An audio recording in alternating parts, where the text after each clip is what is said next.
Movie की starting एक couple को दिखाते हुए होती है जो कि न्यू अपार्टमेंट में रहने आए थे। हस्बैंड का नाम है रॉय जो कि सामान लेकर आता है और उसकी वाइफ गेल घर में सामान को सजा रही होती है। गेल को अपने न्यू अपार्टमेंट में एक पुरानी फ्रिज नजर आती है जो कि लैंडलॉर्ड यहाँ छोड़कर गया था। गेल उस पुरानी फ्रिज से काफ़ी ज़्यादा परेशान थी, मगर रॉय कहता है कि पुरानी टेक्नोलॉजी में कुछ खास बात होती है, जिससे गुस्सा होकर गेल कहती है कि ये गंदी सी फ्रिज तुम्हें बहुत अच्छी लग रही है। गेल एक नई फ्रिज खरीदना चाहती थी, लेकिन रॉय अभी उसे अफोर्ड नहीं कर सकता था। गेल अपने हस्बैंड की मजबूरी का मजाक उड़ाती है। फिर वो दोनों इस बात को यहीं पर छोड़कर ड्रिंक को एंजॉय करते हैं, क्योंकि वो दोनों घर में सामान शिफ्ट करके काफ़ी ज़्यादा थक चुके थे। जब रॉय फ्रिज से आइस लेने जाता है तो फ्रिज उसे आइस से ढकी हुई नजर आती है। फिर वो बड़ी मुश्किल से बर्फ़ का एक टुकड़ा निकालकर ड्रिंक में डालता है। वो दोनों एक साथ बैठकर नए घर की खुशी को एंजॉय करते हैं। ड्रिंक की एक घूंट पीने के बाद रॉय को ड्रिंक में एक क्रीचर का स्ट्रक्चर नज़र आता है। फिर उसे महसूस होता है कि इस ड्रिंक में कोई जानवर है, जिसे वो गेल को दिखाता है। तो गेल मैग्नीफाइंग ग्लास लेकर आती है। वो दोनों एक छोटे से क्रीचर को आइस क्यूब में फ्रीज देखते हैं। उस क्रीचर को देखकर दोनों बहुत ही ज़्यादा हैरान होते हैं, क्योंकि वो क्रीचर बहुत ही ज़्यादा छोटा था और उसका किसी ने शिकार भी किया हुआ था, क्योंकि उसकी बॉडी में उन्हें दो भाले नज़र आते हैं। फिर गेल फ्रिज में से कुछ आइस क्यूब बाहर निकाल देती है, जिससे उन्हें फ्रिज में बसी दूसरी दुनिया दिखाई देती है, जिसके अंदर टाइम बहुत ही तेज़ी से गुजर रहा था। बाहर की दुनिया का एक सेकंड फ्रिज की दुनिया का 1 साल के जितना था। ये सब देखकर रॉय और गेल बहुत ही ज़्यादा हैरान होते हैं और सोचते हैं कि ऐसा कैसे हो सकता है। और फ्रिज के अंदर के लोग भी उन दोनों को काफ़ी देर से देख रहे थे, क्योंकि वो लोग बहुत छोटे थे, इसलिए इन दोनों को वो लोग जायंट समझ रहे थे। लेकिन उन दोनों के वहाँ होने से भी उन लोगों को कोई प्रॉब्लम नहीं थी। फिर वो उस छोटे क्रीचर की डेड बॉडी को अपने प्लांट की मिट्टी में दफन कर देता है। जब वो दोबारा फ्रिज को खोलकर देखते हैं तो पाते हैं कि वो शहर अब एक इंडस्ट्रियल एरिया में कन्वर्ट हो गया है, वो भी सिर्फ इतने ही टाइम में। अब इस फ्रिज के अंदर सदियां गुजर चुकी थी।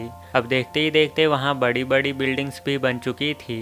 ये सब देखकर वो दोनों उदास होते हैं, क्योंकि वो उस टाइम को मिस कर चुके थे जो कि शुरू से दिखाया गया था। वो सोच रहे थे कि फ्रिज के लोग उन दोनों को क्या समझ रहे होंगे, कहीं वो लोग उन्हें गॉड तो नहीं समझ रहे। तभी उनकी नज़र दो कंस्ट्रक्टर पर जाती है जो कि उन्हीं दोनों के बारे में बात कर रहे थे।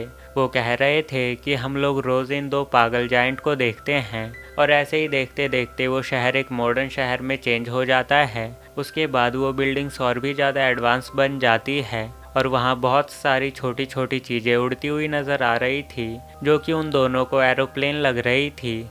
गेल और रॉय उस शहर को बदलते हुए काफ़ी गौर से देख रहे थे। रॉय उस शहर को देखकर काफ़ी ज़्यादा एक्साइटेड होता है, क्योंकि अगर ये शहर हमारी दुनिया से रिजेंबल करती है तो आगे का फ्यूचर हमें पता होगा। तभी वो एक लाइटनिंग ऑब्जेक्ट को देखता है। वो उसे ध्यान से देखने के लिए उसके पास जाता है, लेकिन वो जोरदार झटके के साथ गिरता है। येल उसकी मदद करने के लिए उसके पास जाती है तो देखती है कि उसका फेस झुलस चुका है। इससे उन्हें पता चलता है कि वो एक लॉन्चर था और वहाँ पर वार चल रही है। गेल फ्रिज का दरवाज़ा बंद कर देती है और कहती है कि ये लड़ाई इतनी जल्दी ख़त्म होने वाली नहीं है। फिर ये दोनों एक पिज़्ज़ा ऑर्डर करते हैं। रॉय कहता है कि 1 घंटे से ऊपर हो गया है, क्या पता अब वहाँ पर सब कुछ ठीक हो गया हो। रॉय एक बार फिर से फ्रिज खोलता है और उसे हमारा ब्राइट फ्यूचर दिखाई देता है, फ्लाइंग कार्स, एडवांस बिल्डिंग्स। तभी उनकी नज़र वहाँ बन रही एक नई बिल्डिंग पर जाती है।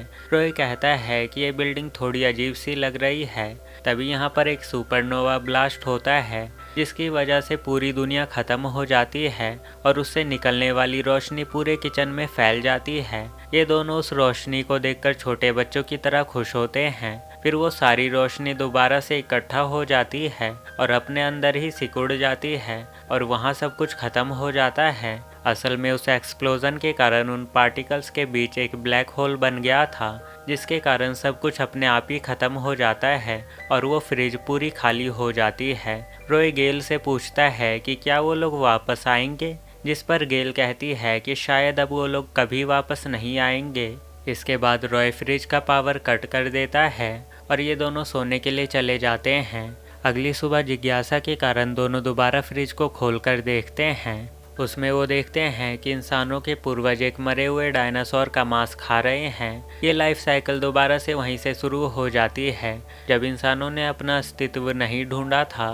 तभी यहाँ पर एक बड़ा सा मांसाहारी डायनासोर आता है जिसे देखकर ये लोग भागने लगते हैं। इनमें से कुछ लोगों को वो खा जाता है और यहीं पर ये मूवी एंड हो जाती है। ऐसे ही और वीडियोस देखने के लिए चैनल को सब्सक्राइब कर लो। तो मिलते हैं नेक्स्ट वीडियो में।